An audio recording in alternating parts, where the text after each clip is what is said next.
Thank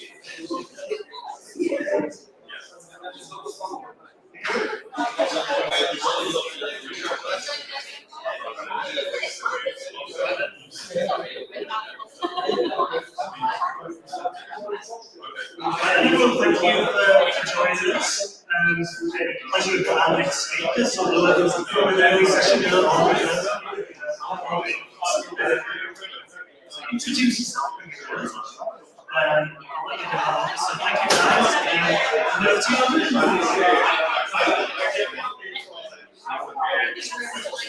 Thanks for having me as well.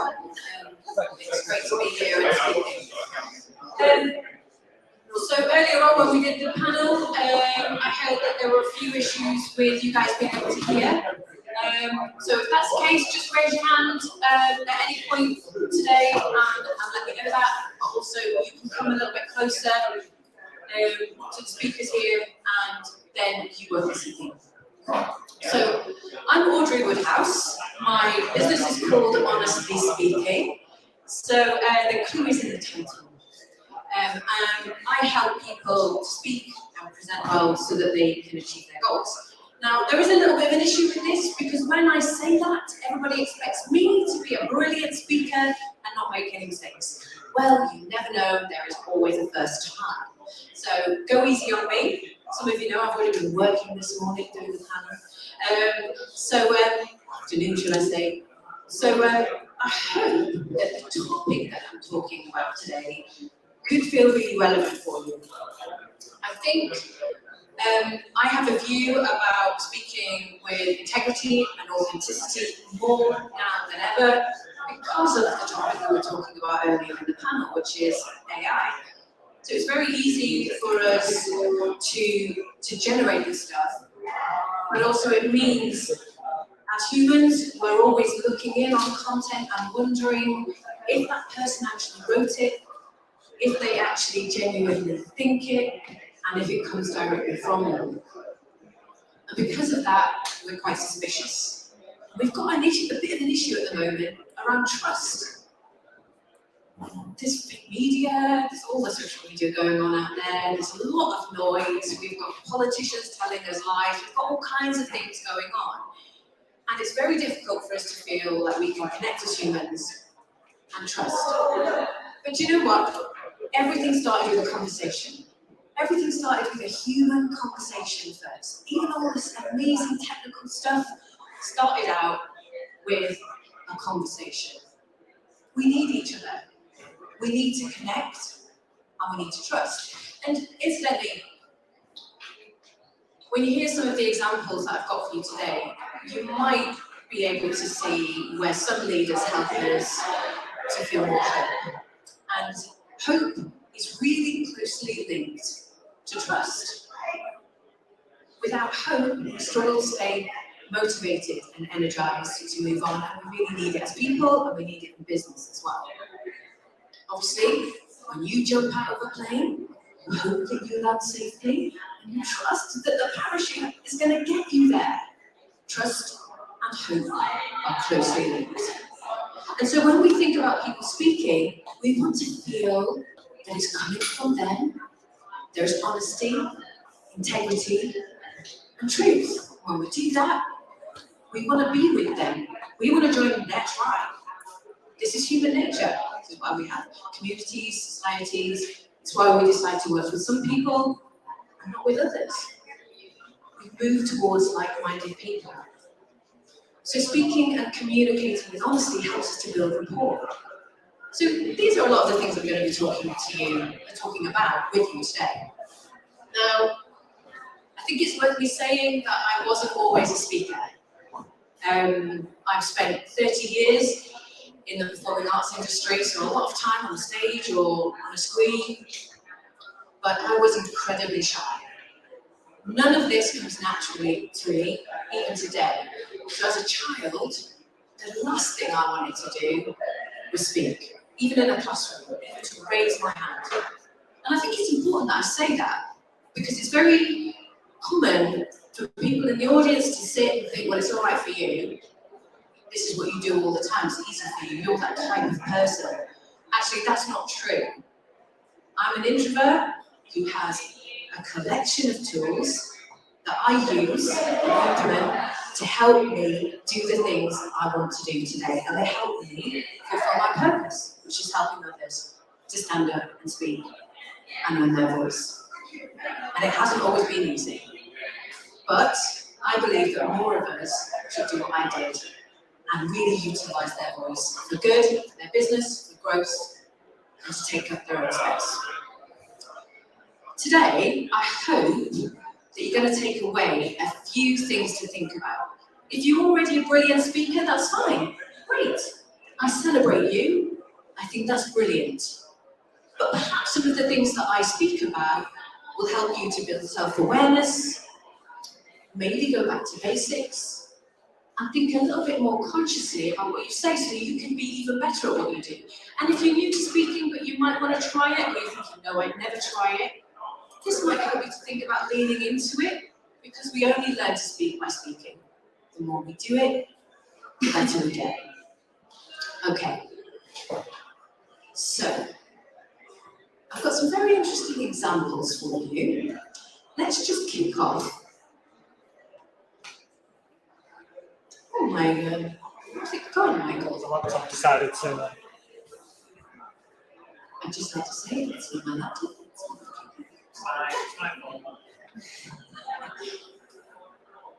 That's the wrong guy. That's this one. Here we go.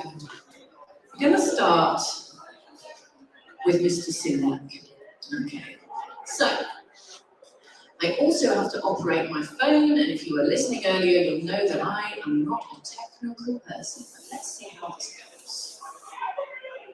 This government will have integrity, professionalism, and accountability at every level.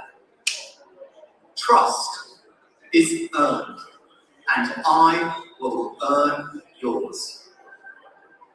I will always be grateful to Boris Johnson for his incredible achievements as Prime Minister, and I treasure his warmth and generosity of spirit.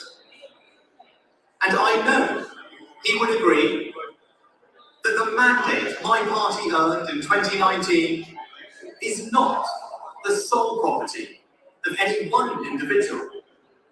It is a mandate that belongs to and unites all of us.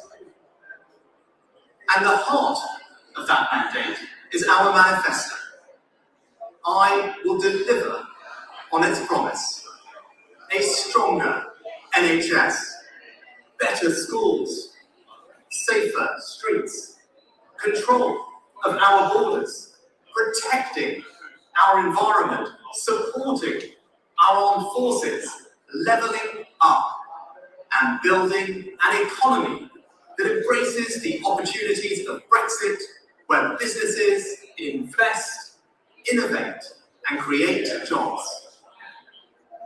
I understand how difficult this moment is. After the billions of pounds it cost us to combat COVID, after all the dislocation that caused, in the midst of a terrible war that must be seen successfully to its conclusions, I fully appreciate how hard things are. And I understand too that I have work to do to restore trust after all that has happened. Okay, so I saw some interesting faces in the audience. Just to point out, I'm not going to get political. I'm not here to comment on any politics. I'm here to comment on the speaking. And on this day, I get a phone call from Radio 5 Live, and they say, would you have a chat with Naga about the way that Rishi Sunak spoke? No one really cared about the content because he spoke so badly. And that's an issue, isn't it? So think about this. He is a global leader now, with a global voice, which reaches all parts of the world. Do you think that's good marketing for our country? And I struggle with it because, and I will tell you more about it, I'll go into some technical stuff. It was very difficult to remember anything about that speech, anything that really grabbed me and made me think, I've got something to hold on to, I do trust this guy, let's go forth. One word I do remember is dislocated, but for all the wrong reasons. I have never heard such a dislocated sentence. Now there's a problem with that, a massive problem with that, okay? So obviously, I teach people how to speak, so I can teach somebody to speak in RP, to perform their Shakespeare perfectly, of course I can, to do their TED Talks, all their diction, all of these things, and of course, pace is really important, okay? Now, Rishi had a problem with pace, because he broke up his sentences so much that if I were to look at that piece of paper, I would expect there to be a comma after every second word. Now, when you do that, there is a problem. And when you don't talk to humans like a human being, they will not connect with you. Conversational speech is key if you want to connect with your audience, if you want to build rapport with them. And it's really important, more important than ever, that leaders speak in this way. We need to be able to identify with our leaders. And so we want nice conversational sentences that we can understand. When it's so broken up, we don't know how the conversation started. Interesting. I think he did this because he wanted to emphasize some very important words. Unfortunately, when you emphasize every single word, words become less important. So what we need to do when we prepare our speeches is to underline those words which we feel we want to have land in the ear of the listener, and practice paying attention to those words and only those. It's really important. I think the major issue for me here with this speech is that even if Rishi Sunak did write the speech, and I strongly believe that he didn't, it sounds like he didn't. It sounds like this speech belongs to somebody else. Somebody else wrote it for him. Now we know that we have speechwriters. Of course we do. I help people with their speeches, but one thing I will never do is put words in the mouth of my speakers. I will help them to frame their sentences and ideas correctly and more powerfully, but I will never change their content to take away their voice. Your own voice is absolutely key when it comes to connecting with others. And so what we heard was a collection of words which Rishi Sunak, and probably a speechwriter, felt that we needed to hear on that day to help us to feel safe.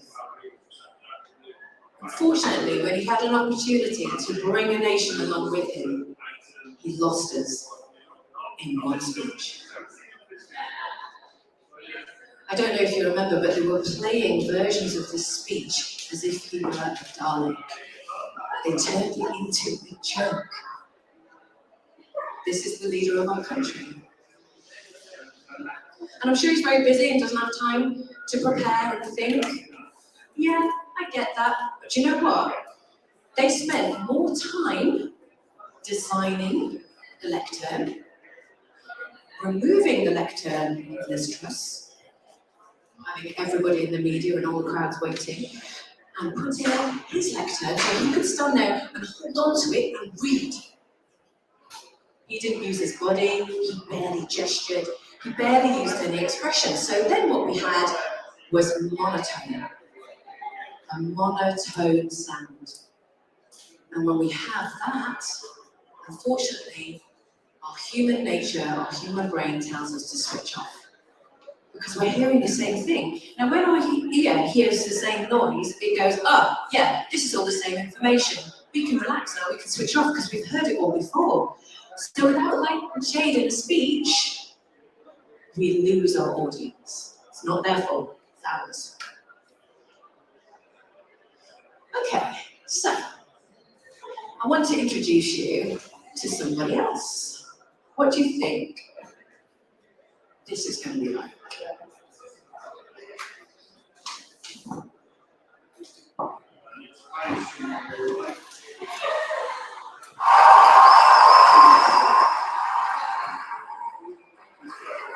I know you didn't do this just to win an election. I know you didn't do it for me. You did it because you understand the enormity of the task that lies ahead. For even as we celebrate tonight, we know the challenges that tomorrow will bring are the greatest of our lifetime. 2 wars, a planet in peril, the worst financial crisis in a century. Even as we stand here tonight, we know there are brave Americans waking up in the deserts of Iraq and the mountains of Afghanistan to risk their lives for us. There are mothers and fathers who will lie awake after the children fall asleep and wonder how they'll make the mortgage, pay their doctor's bills, save enough for their child's college education. There's new energy to harness, new jobs to be created, new schools to build, and threats to meet, alliances to repair. The road ahead will be long. Our climb will be steep. We may not get there in 1 year or even in 1 term. But America, I have never been more hopeful than I am tonight that we will get there. I promise you, we as a people will get there.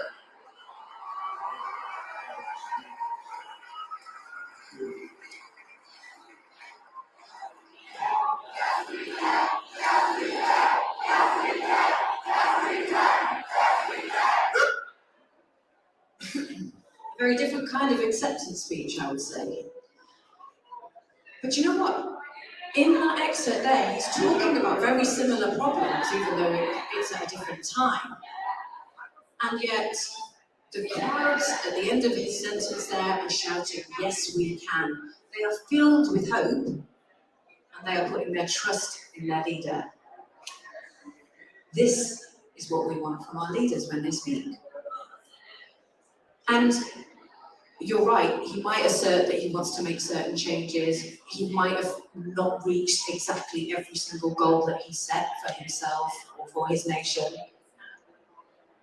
But he believed he could, and he trusted his own intentions that he would do 100% everything he could to get it, and we heard it in his voice. Now, technically, he is a master when it comes to delivering a speech. I really invite you to go to YouTube and listen to him speak. It's phenomenal listening to him speak. So where we heard really fragmented delivery of a sentence in the last example, here what you get is long, rolling sentences with power that starts right at the beginning and finishes often with a crescendo right at the very end. Now this is key, okay? So Barack Obama takes big, deep breaths. He does this on purpose, and he's practiced. By the way, this guy works really, really hard at being a great orator, and it pays off. We can't just step up to the plate and be like, as good as that. We have to do the work. The more you do it, the easier it gets, but you do have to do the work. So yes, he takes this big, deep breath deep into his lungs. This helps him in his performance, by the way, because he's not breathing a shallow breath, so his shoulders don't get tight. Now, for any of you who stand up and speak in front of an audience, and you get stressed, you get nervous, you get too hot, you forget what you were going to say. If any of you have those things happen to you, the first thing I can recommend to you is to take a really deep breath, keep it low down. Once you start with the shallow breaths, you enter into a very dangerous cycle, and all of the tension just builds and builds and builds in your shoulders and neck and voice. And it causes so many problems for you. So take that really brilliant deep breath and send all of your stress down through the floor. It works a dream. The more you do it, the better it gets. He's taking those big deep breaths to help support his voice. When a voice has air, it has resonance. There's so much resonance in his voice. Now, this is also brilliant because Our voice is our instrument, it's unique to us. We can identify people by their voice. If we give a voice all of our breath and all of our body, we give it all of the musical tones that our personal body, our personal being can possibly give it, we actually make ourselves vulnerable. We open ourselves up and give everything to other people through the sound of our voice. And when you do that, people want to connect with you because they sense authenticity and honesty. We get a full voice. It means so much in building rapport. And he does this. Because of that deep breath, he can give you so much energy at the beginning of the sentence, and he can go right through to the very end and give power at the end. Which means we are still thinking that the end of the sentence is as important. I just want to come and see better on the corner. The end of this sentence, I can't see these guys, there's a pole there, so hi. When he does that, we are thinking, wow, the end of the sentence is just as important as the start. So we're still there listening right to the very end, and we get the point, and we remember it. It's so simple, isn't it? It makes absolute sense, but we tend to not do it. He also tends to go up with his pitch at the end of the line. This is ideal because it's positive. There have been so many times when, as a leader, he has had to give terrible news, okay, really bad news. But he's been able to keep us hopeful because of the tone of his voice and the way he uses an upward trajectory at the end of the sentence rather than going down. Now, English people often go down at the end of the sentence. And what we do is we direct the ear to go down. We do it a lot. So I just invite you to start thinking about going up a little bit more, giving us all a little bit more hope when we speak. Absolutely brilliant. You can see he's got his finger up there. That is nothing compared to what this guy does. He uses gesture. He sets himself free of a lectern often, and a piece of paper, and he uses all of his body. Now when you do that, human beings want to be closer to you. They want to connect you. We read the whole of a body in communication. We don't just look at the head and listen to the sound of the voice. We're taking it all in. Again, he makes himself vulnerable, and he does that for us. Absolute genius. So those conversational, lyrical, supported sentences are absolutely key. Thank you very much. Okay. So, I hope you're taking away a few tips. There'll be some of you thinking, yeah, but that's not me. I'm never going to be a leader. I'm not going to stand up and speak in front of people because I hate it. It's somebody else's gig, not mine. But there could be a time when you want to. There could be a time when you have to. I get so many people coming to me saying, I'm really good at what I do. I'm really talented. I'm being sidelined in my organisation because I don't speak up, because I won't give a presentation, because I won't lead and raise my voice. Can you help? It's such a shame. In fact, that happened to me in 2017, and that's why Honestly Speaking was born. A woman came to me and said, I want to interview for this job, but I cannot raise my voice. Every time I stand up to present, my voice cuts out. I can't command the room, and I'm struggling. Will you help? And I helped her, and she got promoted. She's now the Director for People and Culture in the NHS, which I'm very proud of. I'm still connected, and I still work with her today. That started this whole thing for me, because I was doing something a little bit different before then, and I just brought all of my qualifications and skills and expertise together for that. But she had to really work hard to get her mind around the fact that she was now going to step into this, and she used my support to do it. I want to introduce you to somebody else.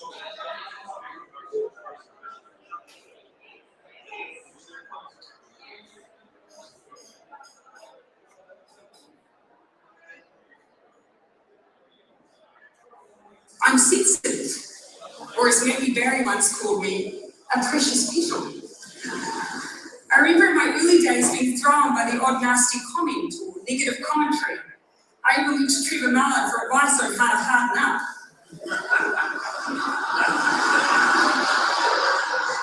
I thought that I would need to change dramatically to survive. I didn't change.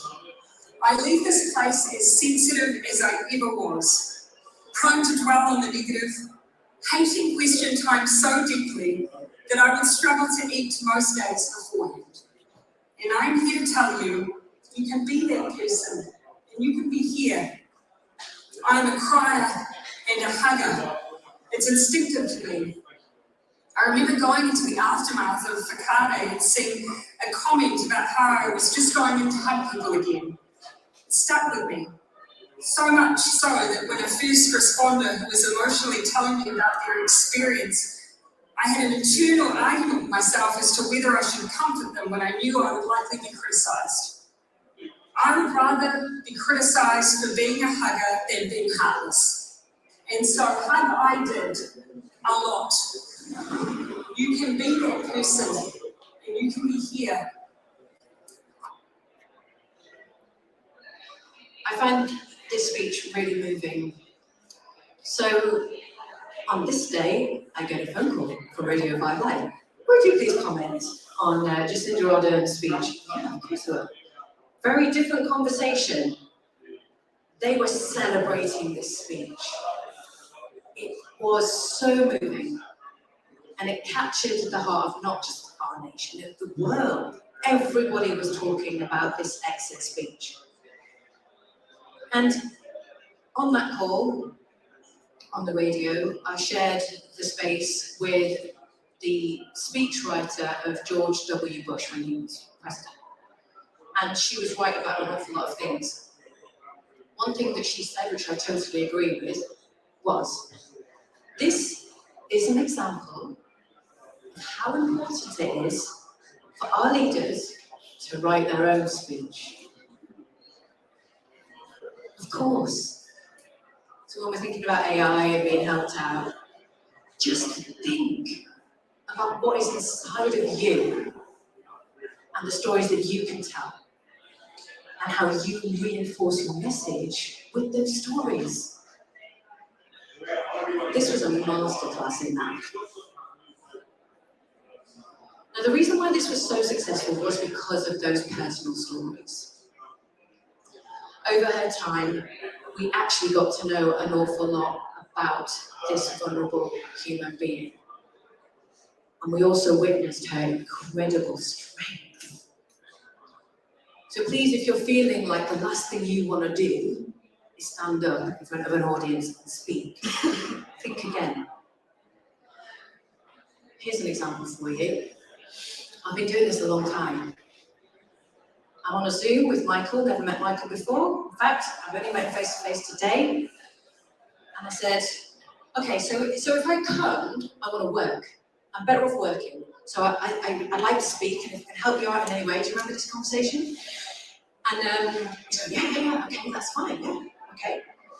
So he didn't come back to me straight away, so I emailed him and said, I'm just wondering, do you actually want my help with the panel? Do you want? Yeah, that'd be great, thank you very much. I immediately went into, oh my God, why did I say that? So I knew I had to do it. It's good for me. It's good for my work, my job. I need to speak to people. And I want to. But my mind chatter goes, no, Audrey, don't do it. You've got all this work to do now. You're never going to sleep. You're just going to worry, then you're going to make mistakes. People are going to judge you. It's going to be horrible. Don't do it. Honestly, that is what happens to me. But I make myself do it. Because I feel I have a story to tell and a purpose to fulfill.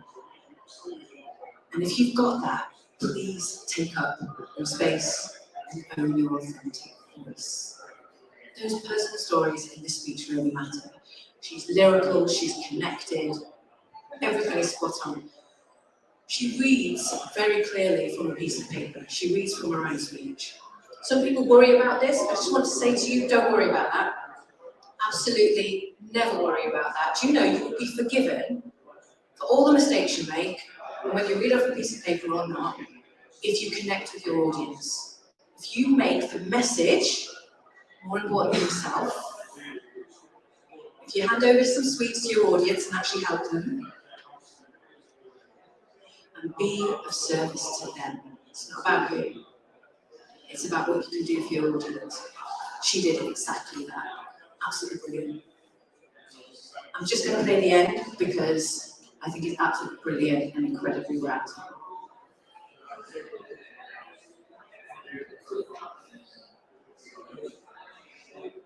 Now, I cannot determine what will define my time in this place, but I do hope I've demonstrated something else entirely.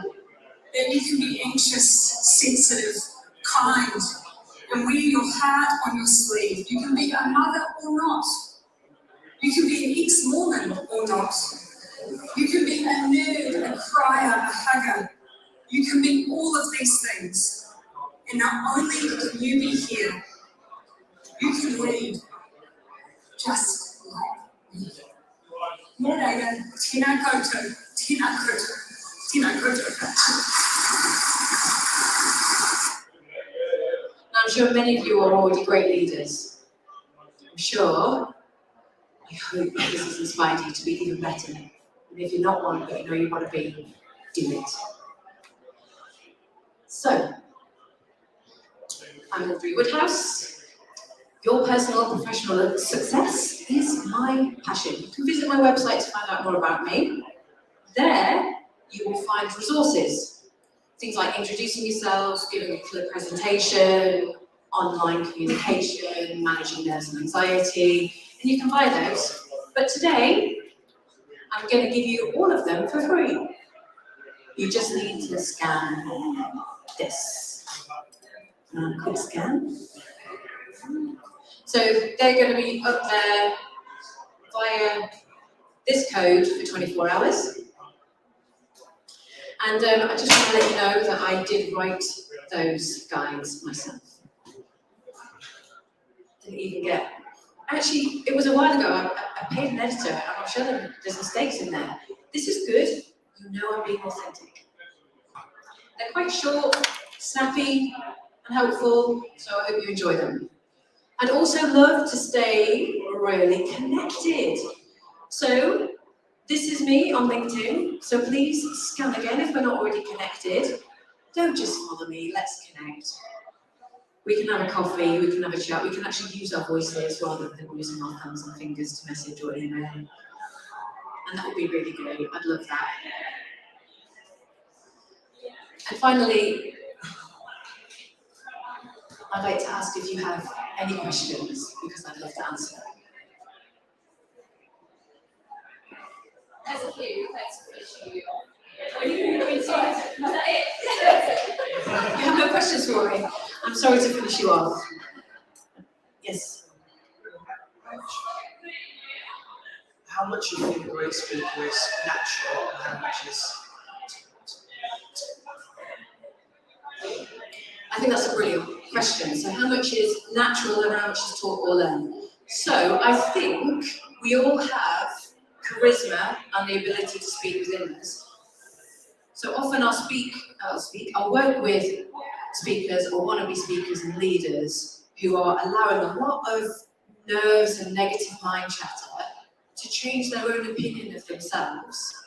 And then they stand up and then they don't appear as themselves and it all feels a bit clunky and odd. So actually my role is to strip all of that away and go, hang on, who are you? What's important to you? Why do you want to speak anyway? Let's find something really great that you love to speak about and let's do that. Do you know what? That is key to being a successful speaker, because all of the technical stuff like your pitch, your tone, your pace, your diction, your writing your script, editing it, all of that stuff which I teach, that's the icing on the cake. The person first is the key. So I think anyone can do it. For those who think they can do it and they don't need any help and they don't need to plan and they don't need to write, I've heard an awful lot of brilliant authors. That's all I want to say about that. Anything else?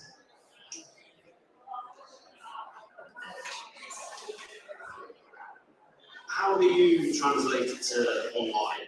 I'm sure some of the guys that are just an idiot, but it's something that I'm more confident in a group, but online I find it a lot harder. luckily now the platforms have adapted, so they're kind of better at adapting to your eye line and where you're looking and things like that, which is better. In the guide that I sent you, I've said every rule that applies to you meeting in person applies online. So what we want to do is we want to see a bit of your torso as well. We don't want to just see a neck and a head. We want to see a bit of your torso, because then you can move your shoulders and your arms. And when you do that, you're helping to build rapport because you're using more of your body. So we see more of a person. And you want just a little bit of gap above your head and space equally around you, and then move freely, speak freely. Yeah? The rest of the notes are in there. I think Michael's telling me to finish. Yes? No, Yes? I was just going to add on about the online, so actually relevant to this question, a bit of an open invite for anybody in this room. Anybody wants to come on and record a podcast episode with me, for people who, and I've seen this quite a lot, people who are nervous about whether it's speaking on video or in person, or whatever, it's quite a nice starting point. It's a safe place to do it, it's recorded, it's not live, that kind of thing. So I don't know if you would agree with that, Audrey, but there's a number of people in the room I can see around that have done that already. People have done it and then gone on and done other stuff. So if there's people in the room who want to try it, it's a nice safe space to do that, open invite to anyone to do. Thank you for saying that, Mike. And Mike helps you to feel really comfortable, and it is a great way in. So if you're not used to speaking to camera, and you're just having a nice, calm, steady conversation with Michael, it's a really great start to do it. He's brilliant, brilliant host. Any other questions? Yes.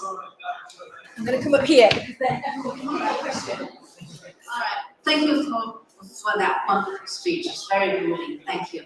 And my question is about the preparation, because I did a podcast with Michael, first time ever. And after I listened to it, I hated it myself because I probably used the same word important probably 100 times in there. So I really hated that speech. But the thing is, I went in there thinking I know what I wanted. So because I used to prepare, and I realized when I prepare too much, I started reading the scripts instead of delivering my authentic self. But then when I went in without much notes, I ended up repeating some crazy words over and over again. How do you find that best balance? I've got an answer to that, and you're going to hate what I'm going to tell you. Because we need to go back to the preparation bit. When you said I'm prepared, that is brilliant. You actually do need to do that, so you've got clarity of your thoughts. Really, you need to write a first draft, put it away for 24 hours, don't think about it, go back to it, look at it, it's so much easier for you to edit, because you're like, that's odd. Strip out some stuff. Careful there's not too much stuff about you and your own agenda in there, and it's for your audience. Write it again, put it away, check it again. Do it as many times as you need to, 3 to 5 times sometimes. Yeah? Time it so you know how much time you're taking up. Yeah?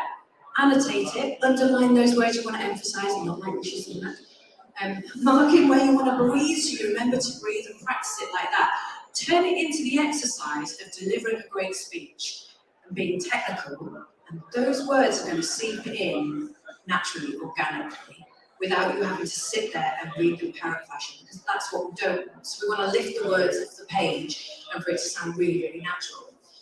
And with that preparation, it's ideal. It's really, really useful, because what you can do then is you can metaphorically take that piece of paper with your speech on it that you've been practicing so hard with, throw it to the back of your mind, and reduce it down to 5 bullet points. Now, to begin with, until you get really good at speaking, use your bullet points. 5, I say, for about a 10 to 15 minute speech. Yeah? Use your bullet points as triggers to remind you about what you're going to talk about next. Yeah?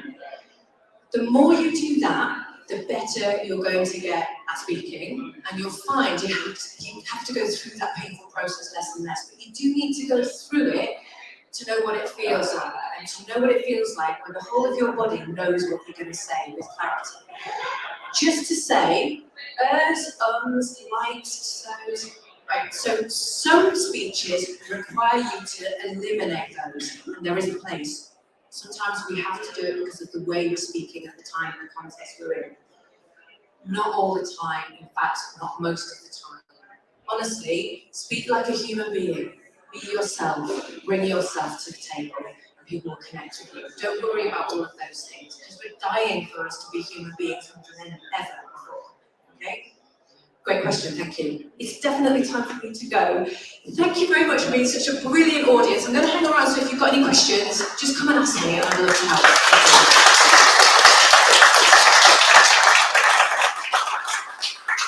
Thank you so much, Maria. That's fantastic. So we have our final speaker coming up in 15 minutes. So Gareth, who is there, is going to take us through a journey. So yeah, I'm sorry about that. So come back up to you guys when you're ready in 15 minutes or so for Gareth. So all this stuff out there, good enjoy, good talk, and we'll see you back in 15 minutes.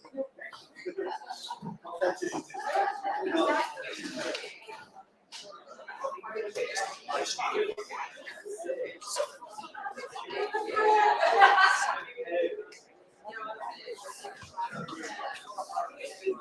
you.